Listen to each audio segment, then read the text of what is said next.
How's it going, everybody?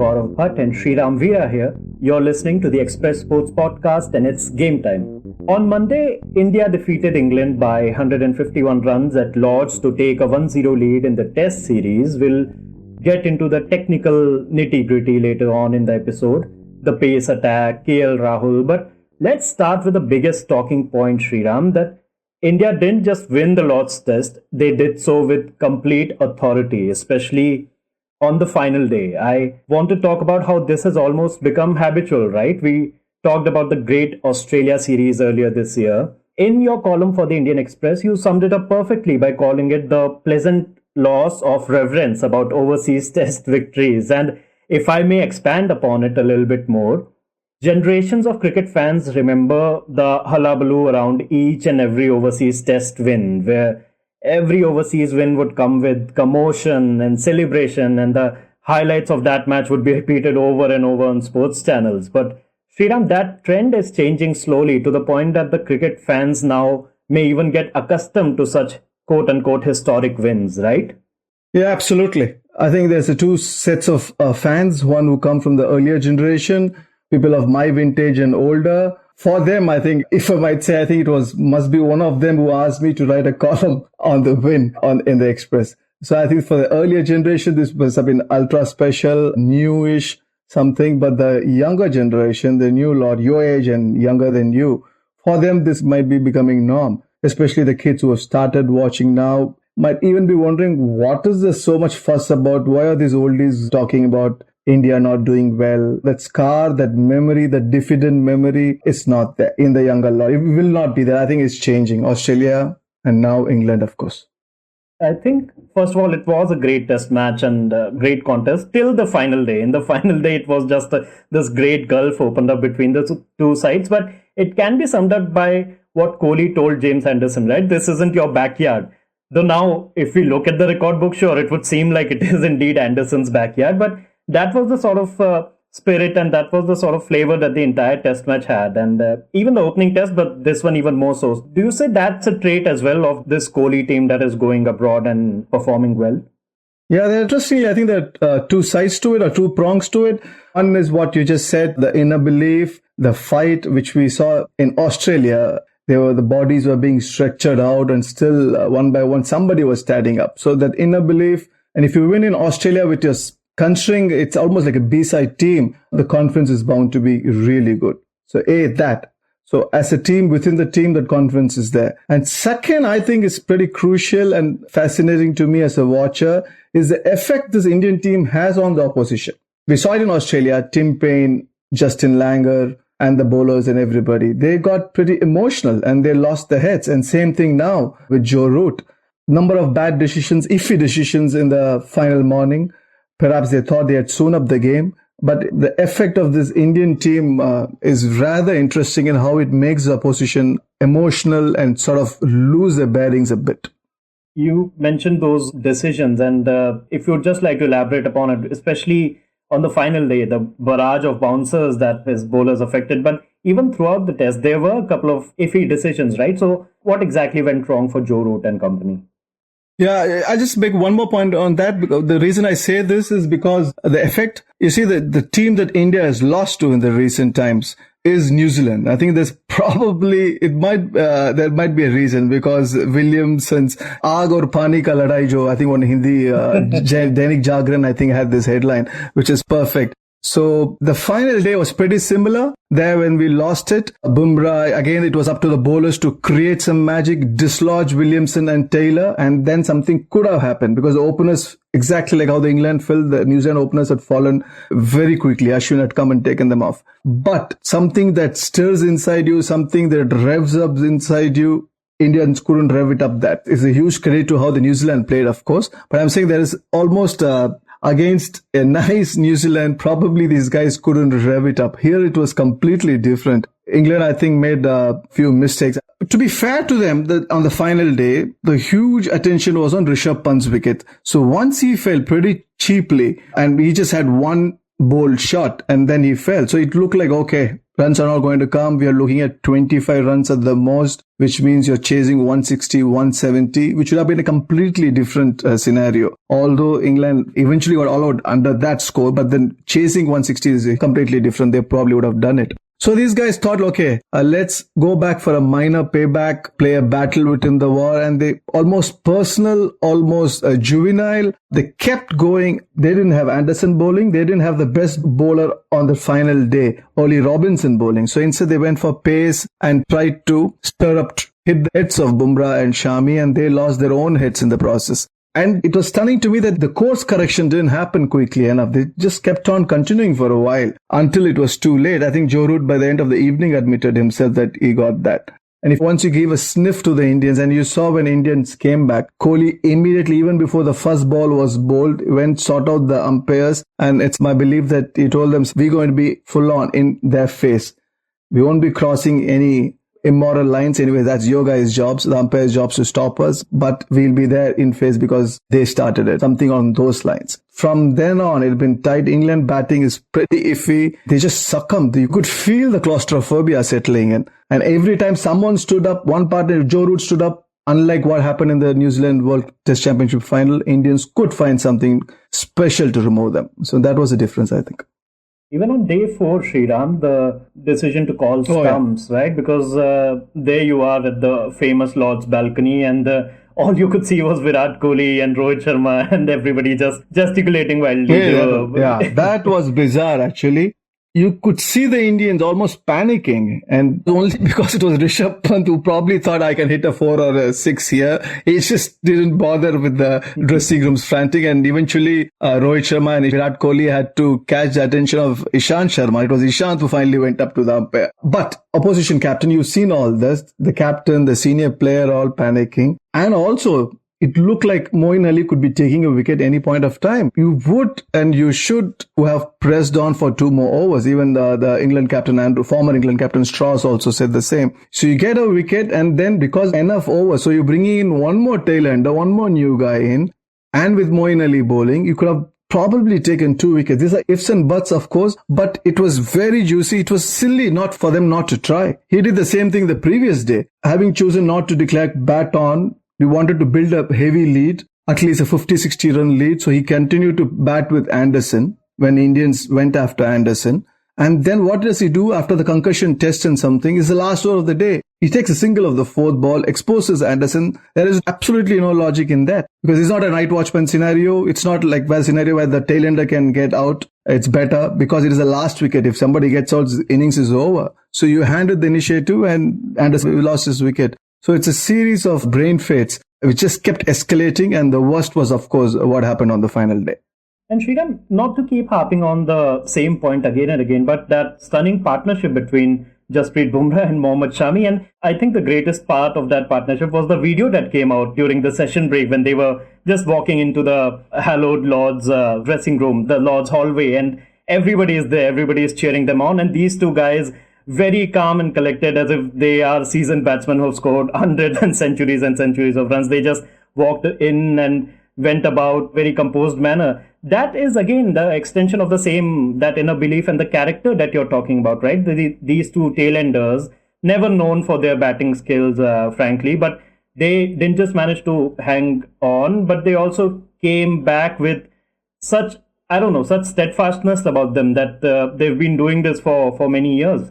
Yeah, true. And there was a meme that went around, right, where they superimposed the picture of Lakshman and Rahul Dravid walking back after 281 with faces of Bumrah and Shami. It was quite apt. Before we get to the reception, even during the knock, Bumrah didn't take one step back. And I'm not saying it's in a metaphorical sense. I'm saying literally, when there's a bumper barrage, a tailender is likely to move his feet just outside the leg stump. Almost, if a top order batsman does that, you will say he's shying away. With a lower order, we said, yeah, it's fine. I mean, he has to take care of his body. This is a bowler. We ourselves would have cooked up enough reason. He has to take care of his fingers. He has to come back to the ball. But he did no such thing. He just stood there and kept coming in line, got hit a couple of times. And I remember the other incident where the ball rolls to the 3rd man and he waves Shami off. And I was very, very curious about the reception to that, because if, let's say, a Javagal Srinath had done that, even if he had meant it, okay, the reception would have been, oh, I think it was just too dazed. That must have been a hard impact. Lag gaya hoga sir pe, usko kuch bhi dazed hai wo. He's not waving him off. He just doesn't know that ball has gone to third man, whatever. But with Bumrah, the perception was that he deliberately did it. He sent it back saying, main idhar khada rahunga. Whatever you guys can fire at me, fire.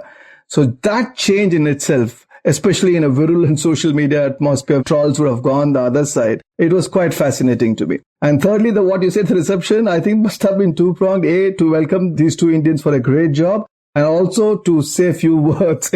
I have no proof for it, but just to be there and stare at least at the English faces walking past them. I've been to Amroha, Sriram, to Mohammad Shami's village, and when they were telling me of his batting exploits when he used to play these village games and all, I almost instinctively I rolled my eyes, and they caught it. They were like, "Nahi, he can bat. He hasn't been given enough chance." So now a half century under his belt, he surely proves his village is back home, right? And then to come out and to bowl and get those fiery initial wickets and getting the openers out, and even Hasib Hamid later on. Sriram, Lords May, these, again, we won't classify it as a very historic win because very relatively recently in 2014 we had a win at Lords, but that day it was Ishant Sharma with 7 wickets, and more or less usme thoda batsman ka bhi fault tha. They kept going for it almost petulantly. All of those were bouncers, but here this 4-pronged pace attack, there was enough variety, there's enough fire amidst all these 4 bowlers, and for a lot of people were discussing that Ravichandran Ashwin has been omitted and he could lend that sort of balance to the lineup, perhaps true to some extent, but these 4 bowlers, they stepped up and in their own they succeeded. No, absolutely. I think you're spot on. There were sighs about what if Ashwin was there, could he have done it better? But these guys, I think you nicely contrasted it. This here, they had to produce really, really good deliveries to take out a few. Openers went easily, having said that. Also, the second ball, the Shami ball was wonderful. But I'm talking in particular about Joe Root. He seemed like what Ken Williamson did, he would do. Jos Buttler, Hasim Ahmed, and Ollie Robinson, who I was very impressed with, who really didn't look like a newcomer. He really fought because the Indians were piling on him. Kohli was even telling the umpire, but he was smiling at me when I missed the cover drive, and stuff like that when the umpire tried to step in. So they were really piling on, and he played a very obdurate fighting knock. So to remove these 4, you needed some great deliveries. Joe Root was a vicious leg cutter from Bumrah. Inch here and there, Root would have pulled the bat off. Again, but Hasim Ahmed, he had settled in, as you said, looked steady. It was his comeback, of course, but then the nerve seemed to have gone. It needed something special, and Ishant produced the perfect ball. Even the DRS call on that from Kohli, even when Ishant wasn't sure, was a good one. Then Jos Buttler, again, a great delivery by Siraj, because Jos Buttler looked like he would pull it off, but he somehow managed. It's a great ball which leapt, straightened and kicked and left, and he had to play at it. And the Ollie Robinson ball. That was a magical ball. Probably one of the great slower ones I have seen in the dying moments of a test match. It was a really, really good ball. I think it probably needed even a much better batsman than Ollie Robinson for it to get the credit. But it should be. It was a great ball. So these kind of deliveries at the time where it seemingly match was slipping away, I think it's terrific work by the 4 bowlers. Where do you stand on the Ravichandran Ashwin debate though, Sriram? Because even in the first test, which was within India's grasp, and the final day was washed out, they could have got a win there as well. Virat Kohli said that he found a very nice template for the team, and that template again succeeded in the second test. Where do you stand on this Ravichandran Ashwin debate? Because he could sort of lend that balance of a great spinner and a lower order batsman as well, but why mess with success, right? So what's your take on that?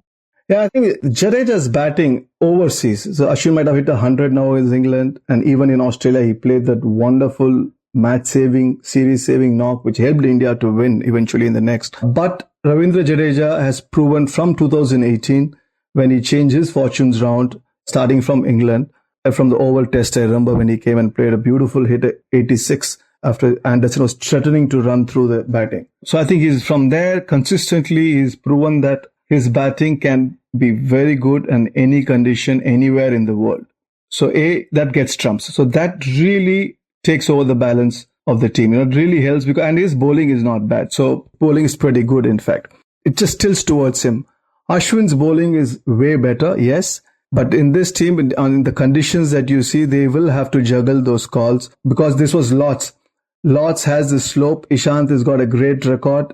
When he bowls in the opposite end of the slope, opposite of not the pavilion end, then because of the nature of the surface there, he will get more balls to straighten outside off. Even if he tries to bring it in as natural, it will straighten automatically. So it made much more sense for them to play Ishant instead of Ashwin. I think Mohammad Siraj has already proven, I think, that he is your firm number 3 and it's his number 4's position that you should be deciding. I'll be surprised if Ishant's body holds for the rest of the test. And I do see Ashwin coming in at some point in time. You have to see the surface. But I don't see it happening instead of Jadeja. He will have to be the second spinner for now, at least in the current scenario in England. Again, I would be remiss if I don't ask you about KL Rahul and a classical test match innings, wasn't it? Of course, it was Rohit Sharma who took lead in the initial sessions while Rahul was trying to consolidate. But Rahul carried on a great century. Sriram, one thing that I want to ask, a lot of listeners and a lot of fans of my vintage would ask, KL Rahul seemingly has it all, right? And he has succeeded in all 3 formats, but Testmate has been difficult for him to break in and to consolidate his spot. Even though he has this great technique, he looks graceful and everything. What has changed, if anything, that has made him this competent test opener? Yeah, internally probably he would have realized that for a test match opener, I need to be doing certain things. I need to respect and bring in much more discipline in the game, which he has done. He might have hit all those fearsome bowlers in a T20 or a ODI, but in a test match in certain conditions, he needs to respect. And he didn't have to look far because Rohit Sharma is doing exactly that. Rohit Sharma, the ODI, is completely different from Rohit Sharma, the test match player. As you have seen, he looks very classical, he's respecting and defending. So he's A, that's one. B, there have been a couple of technical tweaks as well. I remember 2018, he was wobbling in the crease. When I mean wobbling, there's 2 ways you can go about in batting. Either you make precise movements like a Sachin, or even if it's slightly exaggerated. You might remember Michael Slater of Australia, the opener, the wonderful attacking opener. He would go back and across. I mean, you could really see him move. But before delivery, he would be still. But he would make, because that was his movement. So either you make precise, large or small movements, or you stay still like Virendra Sehwag, to an extent Marquardt, Inzamam with just a short stride. You will stay relatively still. So in between is where the problem is. And KL Rahul, I remember in 2018, he used to be that in between, what I call the wobble. Little bit forward, then pushing back. Because these movements are involuntarily almost. He didn't have any control over that, it seemed. And then your head would be falling over. Then Azhar problems start creeping in. He's changed a little bit with the bat lift also, where he was holding the wrist cock, as they say. That's also freed him up. So these tweaks and the learning to tell him himself that he needs to show more discipline. I think combination of the two. And I think he's really missed being out of the team. I saw a quote where he said, this was the most negative, most useless I ever felt in my life, being out of the team. Fears were going, would I come back? And if I come back, would I get my position? So I think he went through the real lows, and that charges up any of us up. And I think he's done all the right things so far. Let's hope he continues this way. Lastly, Sriram, do you foresee England mounting a comeback of sorts, because they are having their own combination weaknesses and a lot of players are out of form, a lot of players are being called in? So true, it was a credit to them that they entered the final day with, it was advantage England. So that in itself was a good thing, because at the start I thought they're going to fold up pretty easily with not much fight. So I'll give them that. But the team is in shambles without Stokes, without Jofra Archer, without Stuart Broad, Anderson with a quad problem. Now they lost Wood as well. So the bowling is in quite a shambles. I hope Anderson is fit enough to continue playing. Wood is not there, so they'll have to get somebody else. I would be surprised if Wood plays. Stuart Broad gets fit, I don't know. So that is a bit of a worry. Stokes is a huge hit blow, because not only he does the bowling job wonderfully well, the batting, he is the one who can hit and defend. He knows how to pace. So that they are missing. He's a fighter. They are missing that. Because opening, they have to change. It's the time for Dom Sibley to be replaced. But who would they go? There are not many options out there, but they'll have to try. Then you have Azib Hamid, who's just looking good when Ishan pushed him back into self-doubts. And then you have Joe Root, who's batting brilliantly. I think he was the best batsman of both the teams till he got out, I thought. Because he didn't have to change his character. He didn't have to change his game. Rohit Sharma had to be more circumspect Rahul had to be really dug in there. Root didn't do anything. He just looked his natural stuff. But how much the dependence on him is huge. Then you have Josh Butler, I'm amazed, who still hasn't cracked the test score. He can be so imperious in the white ball and looks like an imposter when he comes and with the red ball. It's quite amazing. Then you have Johnny Bairstow, who has to push on. He gets those starts, he doesn't do it. So it's a pretty iffy team. But having said that, I was surprised that they entered the day 5 with advantage. So hopefully they will show more of the same spirit and have an exciting series. But I wouldn't be surprised if they fold up. All right, everybody. On that note, let's wrap up for today. We'll be having Sriram Veera back frequently for his insights as the test series progresses. Stay tuned to the Express Sports Podcast, but more importantly, stay safe. Adios. You were listening to Express Sports by the Indian Express. This week's show was edited and mixed by Suresh Pawar and produced by me, Shashank Bhargav. If you like the show, then do subscribe to us wherever you get your podcasts. You can also recommend the show to someone you think will like it. Share it with a friend or someone in your family. It's the best way for people to get to know about us. You can also tweet us at Express Podcasts and write to us at podcasts@indianexpress.com.